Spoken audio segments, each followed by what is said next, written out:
নমস্কার, আমি sense পেরিল paediatric clinic থেকে দেবযানী দে বলছি। আজকের এই সম্প্রচারটি বিশ্ব ওআরএস দিবসের পরিপ্রেক্ষিতে, যা প্রতি বছর 25শে জুলাই থেকে 31শে জুলাই অবধি সারা বিশ্বে পালিত হয়। গত 50 বছরে ওআরএস বিশ্বের অন্যতম বিপ্লবী আবিষ্কার, যা ডায়রিয়াজনিত রোগ থেকে অসুস্থতা এবং মৃত্যুহারকে উল্লেখযোগ্যভাবে হ্রাস করেছে। আমাদের সেন্স পেরিল পেডিয়াট্রিক ক্লিনিকের এই জনসচেতনমূলক বার্তাটি কলকাতার প্রয়াত পদ্মবিভূষণ ডক্টর দিলীপ মহারাবলেশের প্রতি শ্রদ্ধাঞ্জলি। উনি এই বিপ্লবী পদ্ধতির প্রথম আবিষ্কারক এবং অনুশীলনকারীদের অন্যতম একজন। আজ আমাদের একজন সাম্মানিক doctor doctor Samik Ghosh ORS সম্পর্কে আলোচনা এবং আলোকপাত করার জন্য আমাদের সঙ্গে উপস্থিত আছেন। আমার প্রথম প্রশ্ন স্যারের কাছে, ওআরএস কি? থ্যাংক ইউ দেবযানী, আর আমার দর্শক বন্ধুদের নমস্কার। একটা সময় ছিল যখনই আমার শরীর থেকে কোনো রকম ভাবে জল বা নুনের ক্ষয় যদি হয়, সে বমি হোক কিংবা ডায়রিয়া হোক বা ইভেন রক্তক্ষরণ হোক বা খুব তাপেতে আমার শরীরটা পুড়ে যাচ্ছে, এখানে যে জল আর নুনটা বেরিয়ে যাচ্ছে সেটাকে শরীরের মধ্যে রিপ্লেস করার জন্য অনিবার্যভাবে আমাকে ভেনের মধ্যে বা ইন্ট্রাভেনাসলি এটাকে রিপ্লেস করতে হতো। 1970 সালে ডাক্তার মাহালানোবিশ, যার কথা তুমি উল্লেখ করলেন, উনি প্রথম দেখলেন যে এত আইভি তো অ্যাভেলেবল নয়। পাকিস্তানের যুদ্ধটা চলছে, বাংলাদেশের স্বাধীনতার যুদ্ধ। লক্ষ লক্ষ লোক তখন কলেরায় আক্রান্ত। তখন উনি ভেবে দেখলেন যে আমাদের খাদ্যনালীর মধ্যে যখন খাদ্য ঢোকে, সেটা একটা খুব কমপ্লেক্স প্রসেসের মধ্যে দিয়ে হজম হয়, কিন্তু জল আর নুন অতি সহজে যদি পাকস্থলীতে পৌঁছয় তাহলে কিন্তু সেটা চট করে শরীর টেনে নিতে পারে। হঠাৎ করেই উনি লক্ষ্য করলেন যে আমার তো সবাইকে আইভি চালানোর দরকার নেই, আমি যদি ওরালি রিহাইড্রেট করতে পারি আমি বহু প্রাণ বাঁচাতে পারবো। এবং ওই একটি যুদ্ধতেই আমরা দেখলাম যে উনি বহু লোক যাদেরকে তার আগে হয়তো আমরা হারিয়ে ফেলতাম, উনি শুধু ওআরএস এর মাধ্যমে তাদের প্রাণটা সংশয় করতে পেরেছেন। আচ্ছা স্যার, আমাদের বাচ্চাদের কখন ওআরএস দেওয়া যায়? বাচ্চাদের ওআরএস দেওয়ার বিভিন্ন কারণ থাকতে পারে। আমরা প্রতিনিয়ত যে দুটো অসুখ নিয়ে ডিল করি, একটা অবভিয়াসলি ডায়রিয়া, ভমিটিং, ইভেন সর্দি কাশি জ্বর, প্রত্যেকটা জায়গায় কিন্তু ওআরএস এর রোল আছে। যেটা প্রথম ব্যবহার হয়েছিল ডায়রিয়াতে, সেখানে তো আমরা জানি যে শরীর থেকে শুধু জল নয়, জলের সাথে নুনটাও বেরোচ্ছে, এবং এই জল, নুন আর গ্লুকোজ, এই তিনটে জিনিস যদি আমি রিপ্লেস করে দিতে পারি তাহলে মানুষটা খুব দ্রুত আরোগ্য লাভ করবে। এছাড়া বমির সময়ও যেটা আমি দিচ্ছি, অনেকেই মনে করে বমি হচ্ছে ওআরএস দিয়ে কি লাভ, যা দিচ্ছি পুরোটাই তো বেরিয়ে আসছে। কিছু শতাংশ যদি আমার পেটে থেকে যায় বা আমার পাকস্থলীতে থেকে যায়, সেটা দিয়েও কিন্তু অনেকটা রিহাইড্রেশন হয়ে যায়। যখনই শরীরের তাপমাত্রা ভীষণ বাড়ছে, আজকাল যেটা আমরা হামেশাই দেখছি, লোকের ডেঙ্গু হচ্ছে, টাইফয়েড হচ্ছে, 102, 104 ডিগ্রি টেম্পারেচার উঠে যাচ্ছে, শরীর থেকে তাপের জন্য কিন্তু প্রচুর পরিমাণ জল বা নুন ইভ্যাপোরেট হচ্ছে। এই যে জল বা নুনটা ইভ্যাপোরেট করছে, এটা বাচ্চাদেরকে ভীষণ খিটখিটে করে দেয়। আমরা চোখে দেখতে পাচ্ছি না কোথার থেকে জল আর নুন বেরিয়ে যাচ্ছে, কিন্তু যেহেতু এতটা তাপ বাড়ছে এগুলো ইভ্যাপোরেট করে। সো ডায়রিয়া, ভমিটিং এবং ইভেন হাই ফিভার, এই পরিস্থিতিগুলোতে ওআরএস এর উপযোগিতা রয়েছে। দিনে কতবার দেওয়া যেতে পারে এই ওআরএস?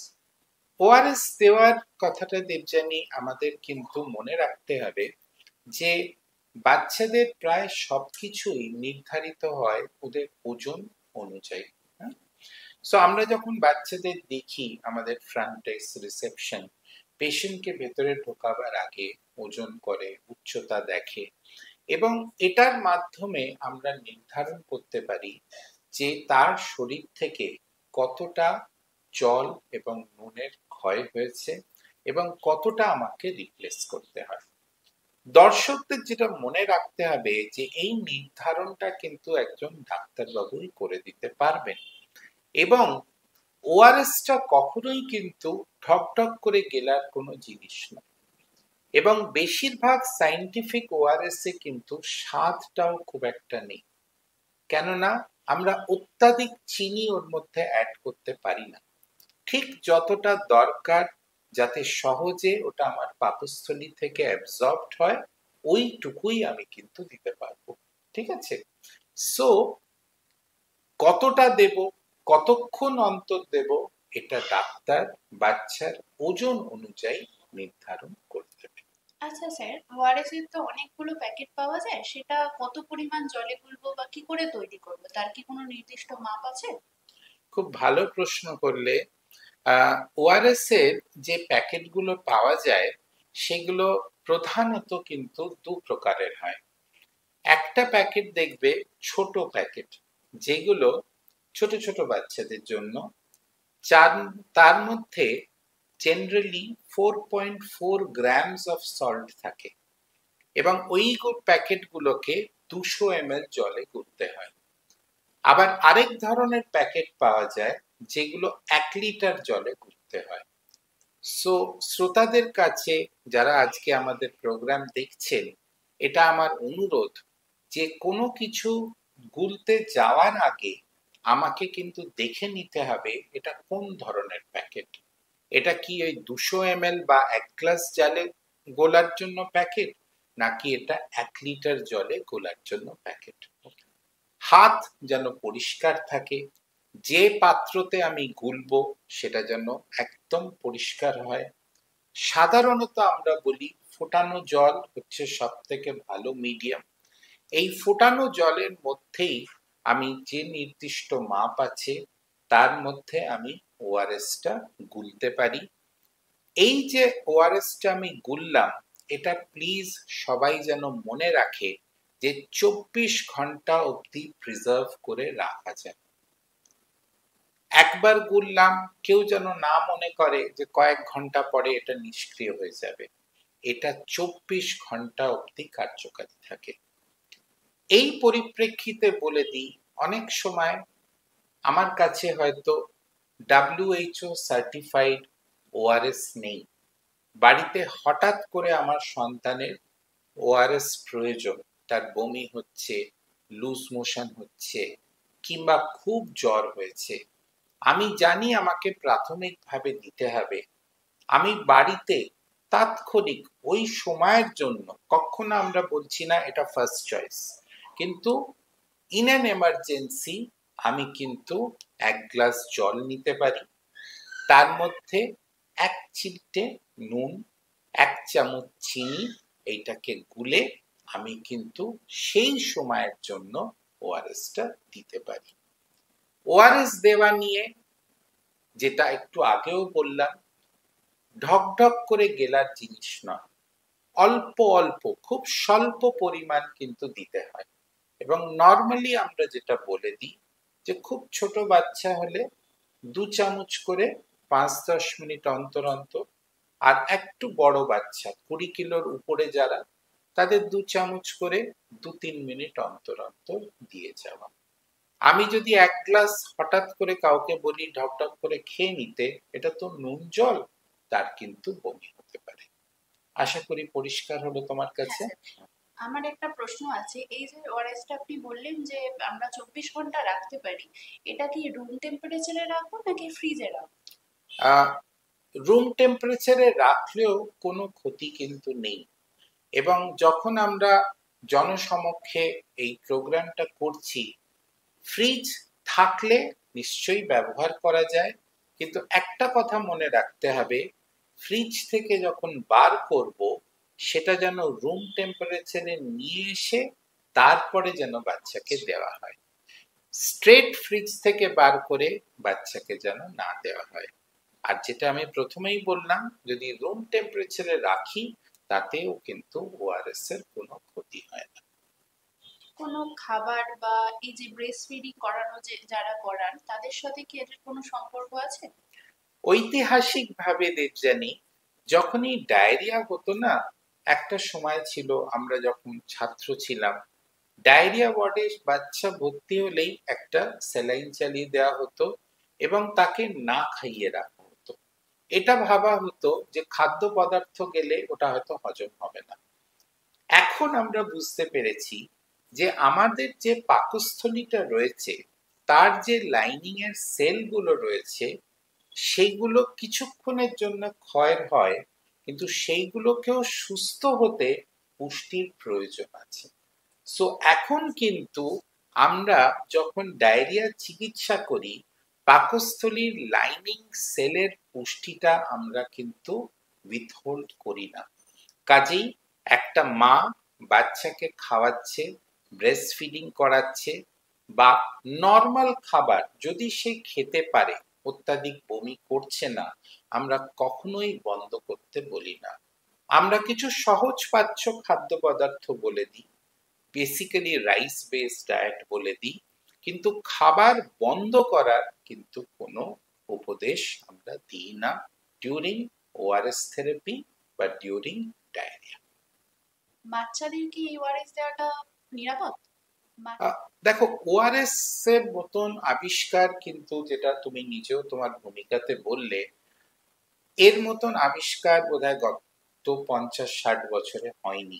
হ্যাঁ, একেবারে শৈশব মানে প্রথম বছর থেকেই ওআরএস কিন্তু একেবারে নিরাপদ, এবং এই ওআরএসটা দিলেই আমি কিন্তু আমার বাচ্চার ডিহাইড্রেশনটা, যেটা খুব চট করে হয়ে যায়, আমার তোমার শরীরে 5 লিটার রক্ত আছে বা ফ্লুইড আছে, সেটা বেরোতে কিন্তু সময় লাগবে, কিন্তু একটা বাচ্চার যে কোনো একটা সময় হয়তো 1 লিটার 1.5 লিটার এইরকম ফ্লুইড আছে, এবার সেটা চট করে কিন্তু বেরিয়ে যেতে পারে।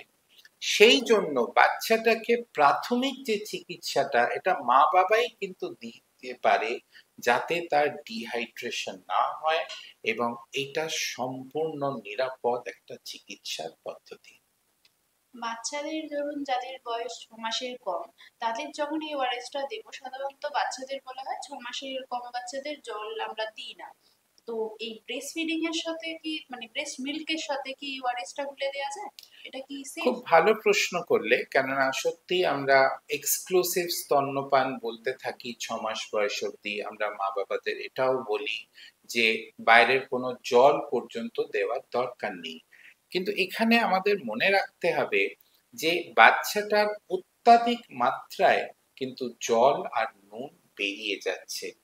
এর মধ্যে কিছুটা যদি সে বাচ্চাটা ব্রেস্ট ফিড করে, ও পাবে, পুষ্টিও পাবে, জলও পাবে, নুনও পাবে, কিন্তু যখনই আমাকে এক্সট্রা কিছু দিতে হবে, আমাকে একটু স্টেরাইল ওয়াটার মিডিয়ামে দিতে হবে, সেটা আমাকে অনিবার্যভাবে এক্সট্রা জল, যেটা আমি ফুটিয়ে প্রপার ভাবে তৈরি করছি, সেটা দিলে ওটা বাচ্চার পক্ষে নিরাপদ। আমার শেষ প্রশ্ন আপনার কাছে, আমি মা হিসাবে হয়তো ওআরএসটা শুরু করে দিলাম, কিন্তু কখন আমি ডাক্তারের সাথে দেখা করতে যাব? অনেকেই এই ফলস সিকিউরিটিতে থাকে যে ওআরএস তো শুরু করে দিয়েছি, আর আমার ডাক্তারের কাছে যাওয়ার দরকার নেই। কিছু কিছু ক্ষেত্রে কিন্তু যত তাড়াতাড়ি সম্ভব ডাক্তারকে দেখাবেন।